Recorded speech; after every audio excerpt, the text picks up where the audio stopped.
Hello student, this is Sembala from Maharaja Agharshan School Hisar. Today we are going to study History chapter 3rd of class 8. After the end of this video, I will give you homework which will be checked once the school reopens. आज हम शुरू करते हैं हमारा third chapter ग्रामीण क्षेत्र पर शासन चलाना। कंपनी दीवान बन गई। 12 अगस्त 1765 को मुगल बादशाह ने ईस्ट इंडिया कंपनी को बंगाल का दीवान तैनात कर दिया, अर्थात ईस्ट इंडिया कंपनी को बंगाल की दीवानी दे दी। दीवान के तौर पर कंपनी अपने नियंत्रण वाले भूभाग के आर्थिक मामलों की मुख्य शासक बन गई थी। अब उसे ऐसा रास्ता ढूंढना था जिससे कंपनी के बढ़ते खर्चों को पूरा करने के लिए आमदनी इकट्ठा की जा सके, अर्थात बंगाल की दीवानी मिलने के पश्चात जो है कंपनी को उन क्षेत्रों के अंदर ऐसे रास्ते तलाश करने थे जिससे वो अपनी जो है कमाई और ज्यादा कर सके। कंपनी की आमदनी। कंपनी दीवान तो बन गई थी लेकिन वह अभी भी अपने आप को व्यापारी ही मानती थी और उसकी हमेशा यही कोशिश रहती थी कि वह ज्यादा से ज्यादा कर हासिल करे और कम से कम कीमत पर अपना बढ़िया सूती और रेशमी कपड़ा खरीदे और यूरोप के बाजारों में महंगी कीमत पर ले जाकर बेच दे। इस तरह जो है 5 साल के अंदर बंगाल में खरीदी जाने वाली वस्तुओं का मूल्य दुगना हो चुका था। 1765 से पहले कंपनी जो है ब्रिटेन से सोना चांदी का आयात करती थी और इन चीजों के बदले सामान खरीदती थी, यानी कि ब्रिटेन से सोना चांदी मंगवाती और भारत को जो है भारत से खरीदने वाली वस्तुओं के बदले भारत को देती। लेकिन अब जो है उसे बंगाल से ही इकट्ठा होने वाले इस राजस्व से सारी चीजें जो है खरीद सकती थी। अब जो है बंगाल की अर्थव्यवस्था गहरे संकट में फंसती जा रही थी। कारीगर गांव छोड़कर भाग रहे थे क्योंकि उन्हें अपनी चीजें जो है कंपनी को बहुत ही कम कीमत पर बेचनी पड़ती थी। इस कारण जो है किसान अपना लगान नहीं चुका पा रहे थे और वो जो है किसान दिन बर दिन उनकी स्थिति खराब होती जा रही थी, जिसके परिणाम स्वरूप किसान जो थे अपने गांवों को छोड़कर दूसरी जगह जाने लगे। इसके अलावा 1770 के अंदर बंगाल में एक भयंकर अकाल पड़ा और उस अकाल के अंदर 1 करोड़ लोगों की मृत्यु हो गई थी। नेक्स्ट है खेती में सुधार की जरूरत, यानी कि अंग्रेज जो है वो खेती के अंदर सुधार करके अधिक से अधिक फसल उगाना चाहते थे, तो इन्होंने इसके लिए जो है कई सुधार जो है लागू किए। जैसे फर्स्ट है हमारा स्थायी बंदोबस्त। स्थायी बंदोबस्त जो है 1793 के अंदर कंपनी ने लागू किया और इसके अनुसार जो है राजाओं और तालुकदारों को जमींदारों के रूप में मान्यता दे दी गई। उन्हें जो है किसानों से लगान वसूलने और कंपनी को राजस्व चुकाने की जिम्मेदारी दी गई। उनके द्वारा चुकाई जाने वाली राशि जो है वो स्थायी रूप से तय कर दी गई। इसका अर्थ यह था कि ये राशि जो है भविष्य में कभी भी नहीं बढ़ाई जा सकती। जो ये स्थायी बंदोबस्त जो है लॉर्ड कॉर्नवालिस ने शुरू किया और उसके आधार पर स्थायी राशि तय थी, जिसके आधार पर जो है भविष्य में यानी कि इसको एक बार निश्चित करने के बाद जो है हमेशा के लिए तय हो जाती थी और इससे जो है अनेक समस्याएं पैदा हुई।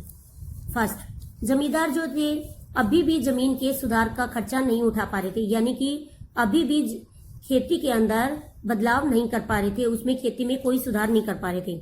इसका कारण क्या था कि कंपनी ने जो राजस्व उनके लिए तय किया था वो बहुत ही ज्यादा था। इतना ज्यादा था कि जमींदारों को भारी परेशानी हो रही थी और जो जमींदार उस कर को चुकाने में असफल हो जाता था उसकी जमींदारी जो है छीन ली जाती थी।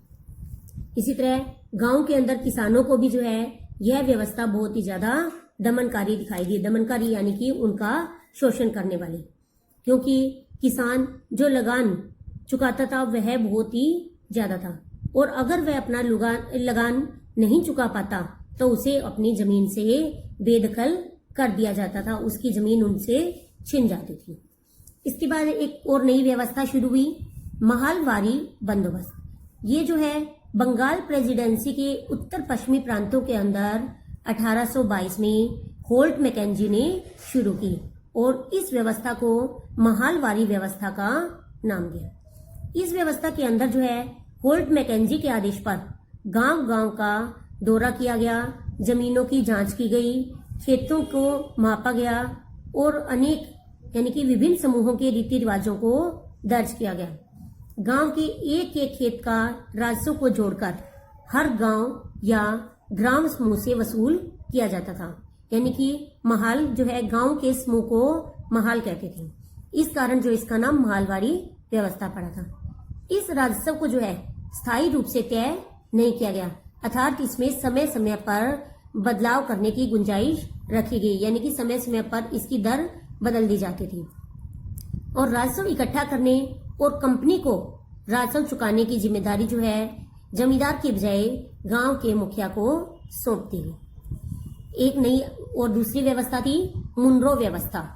मुनरो व्यवस्था को जो है 1820 के अंदर टॉमस मुनरो ने शुरू किया, और ये जो टॉमस मुनरो जो है मद्रास का गवर्नर जनरल नियुक्त हुआ, और उसने भूमि का बंदोबस्त एक नई तरीके से किया, जिसे मुनरो व्यवस्था या रैयतवारी व्यवस्था के नाम से पुकारा जाता है। इस व्यवस्था को बंबई व मद्रास में लागू किया गया। इसमें जो है सरकार ने भूमि कर उन लोगों से लेने का निश्चय किया जो खेती करते थे, और किसानों को ही भूमि का स्वामी बना दिया गया, और उनके जो है उनके ऊपर भूमि के ऊपर लगान निश्चित कर दिया गया। इस व्यवस्था के अंदर लगान जो था वो सीधे किसानों से वसूल किया जाता था। इनके बीच में कोई मध्यस्थ व्यक्ति नहीं होता था, कोई बिचौलिया नहीं होता था, सीधे किसानों द्वारा किसानों से वसूला जाता था। इससे जो है सरकार की आय में बहुत ज्यादा वृद्धि हुई। लेकिन इस मुनरो व्यवस्था के कारण भी कई समस्याएं पैदा हुई, जैसे जमीन से होने वाली आमदनी बढ़ाने के चक्कर में राजस्व अधिकारियों ने इतने ज्यादा राजस्व तय कर दिया, अर्थात इतना ज्यादा कर लगा दिया कि किसान उस कर को चुका नहीं पा रहे थे और वो गांवों से भाग रहे थे, जिसके कारण अनेक गांव वीरान हो चुके थे। यानी कि गांव के सभी किसान जो है उन क्षेत्रों को छोड़ छोड़कर जा चुके थे।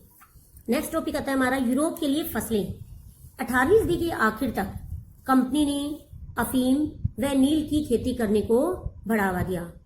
इसके बाद 150 सालों तक जो है देश के अलग अलग भागों में किसानों को अलग अलग फसल उगाने के लिए अंग्रेजों ने मजबूर किया, जैसे कि बंगाल में पटसन, असम में चाय, उत्तर प्रदेश में गन्ना, पंजाब में गेहूं, महाराष्ट्र में व पंजाब में कपास और मद्रास में चावल।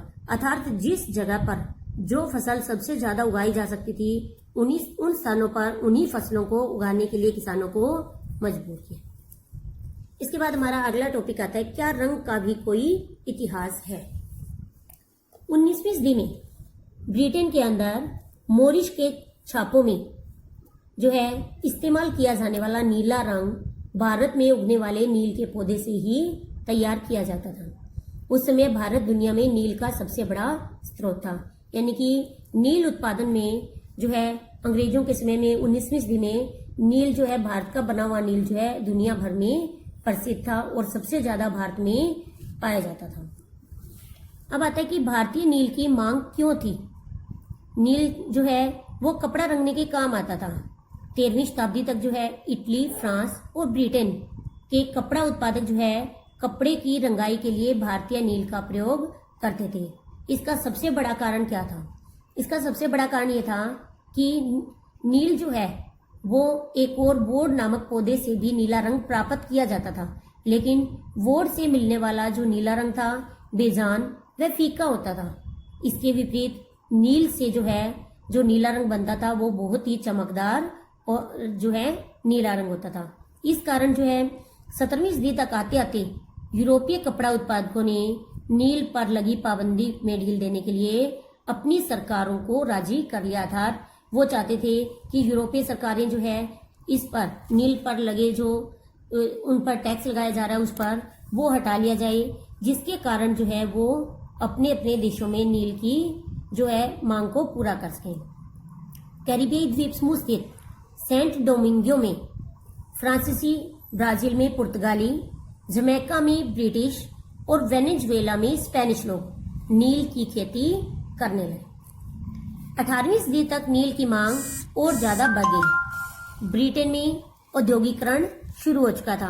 अर्थात 18वीं सदी तक नील की मांग दिन बर दिन बढ़ती जा रही थी और ब्रिटेन में अनेक कारखाने शुरू हो चुके थे, जिस कारण ब्रिटेन में औद्योगिकरण की शुरुआत हो चुकी थी और अब कपड़ों की रंगाई की मांग और ज्यादा बढ़ने लगी।